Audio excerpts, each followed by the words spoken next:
Abraham had waited for Isaac longer than most men wait for anything in life. For decades, the promise had lived only in words spoken by God and in the quiet hope that refused to die in his heart. He and Sarah had grown old together, watching the seasons change, watching other families grow, watching youth fade from their own bodies. There were moments when Abraham wondered if the promise had been misunderstood, if perhaps God meant something symbolic, something unseen. But still, he believed, and then, against all logic and expectation, Isaac was born. The child became the laughter of their tent, the sound that filled their mornings and softened their nights. Sarah watched him grow with a joy that almost frightened her because she knew how impossible his existence was. Abraham watched him with a quieter intensity, seeing not just a son, but the future nations, descendants, generations yet unborn. Every step Isaac took felt sacred. Every word he spoke felt like evidence that God keeps his promises, even when time seems to argue otherwise. Years passed, and Isaac grew from a boy into a young man. He was strong now, curious, full of questions about the world and about God. He walked beside his father often, listening to stories of distant lands, of stars counted in the night sky, of a God who speaks and keeps his word. Abraham taught Isaac to trust this God not only when life made sense, but especially when it did not.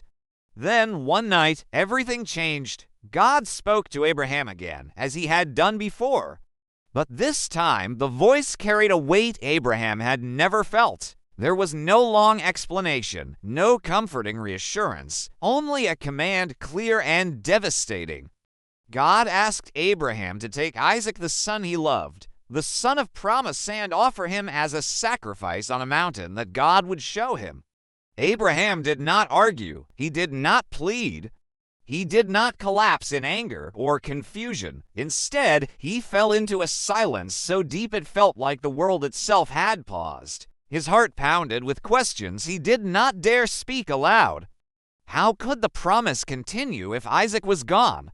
How could God ask for what he himself had given? But beneath the fear and confusion, there was something else: trust. Not blind trust, but the kind forged through years of walking with God through moments of provision, protection, and impossible fulfillment. Abraham had learned that God was not careless with his promises. If Isaac was the promise, then God would remain faithful, even if Abraham could not yet understand how. Before dawn, Abraham rose quietly. He did not wake Sarah to explain. There were some pains too heavy to share. He saddled the donkey, split the wood for the offering, and called Isaac to follow him. 2 servants came along, unaware of the purpose of the journey. As they set out, the air was still, the sky pale with early light. Abraham walked ahead, his steps steady, though his heart felt anything but. For 3 days they traveled. 3 long days filled with the ordinary sounds of movement, footsteps on earth, wind brushing through trees, the donkey's slow pace. And yet nothing felt ordinary. Abraham watched Isaac laugh with the servants, ask questions about the road ahead, point out familiar landmarks. Each sound of his son's voice felt both precious and painful, as if Abraham were memorizing him, storing every detail in his heart. On the 3rd day, Abraham saw the mountain in the distance. His breath caught. This was the place God had spoken of.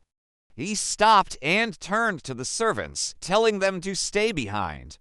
He spoke calmly, though the words felt heavy in his mouth.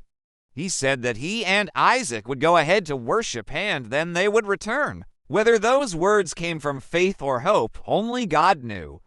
Abraham placed the wood for the offering on Isaac's shoulders. The knife and the fire he carried himself. Father and son began to climb the mountain together, their footsteps echoing in the quiet. For a long while, neither spoke. Then Isaac broke the silence with a question that pierced Abraham's heart more sharply than any blade. "My father," Isaac said gently. Abraham answered at once, "Here I am, my son." Isaac looked at the fire and the wood, then back at his father. "We have the fire and the wood," he said slowly, "but where is the lamb for the offering?" Abraham paused. In that moment, time seemed to stretch thin. He looked at his son, his miracle, his laughter, his future, and spoke words that came from a place deeper than understanding. "God will provide the lamb, my son." They continued climbing. When they reached the top, Abraham began to build the altar. His hands moved carefully, stone by stone, as though each motion required deliberate control. Isaac helped, unaware, trusting completely. When the altar was finished, Abraham arranged the wood. Then, with a trembling resolve, he turned to Isaac and explained. The Bible does not tell us every word spoken between them, but silence itself tells a story. Isaac did not run. He did not cry out, whether from shock, trust, or faith inherited from his father. Isaac allowed himself to be bound and laid upon the altar. In that moment, Isaac became more than a son. He became a participant in obedience, a living expression of trust. Abraham raised the knife. His arm shook, but his heart remained fixed on God. He believed that even if Isaac died, God could raise him again. This belief was not born of ease, but of experience with a God who brings life from barrenness, who fulfills promises beyond reason. Just as the blade caught the light, a voice called out from heaven, "Abraham, Abraham." He froze. "Here I am," he answered, his voice breaking. "Do not lay a hand on the boy," the voice said. "Do not do anything to him. Now I know that you fear God, because you have not withheld your son, your only son, from me." Abraham collapsed in relief, his breath coming in sobs he had held back for days. He untied Isaac and pulled him close, holding him with a gratitude too deep for words. When Abraham looked up, he saw a ram caught by its horns in a thicket nearby. God had indeed provided.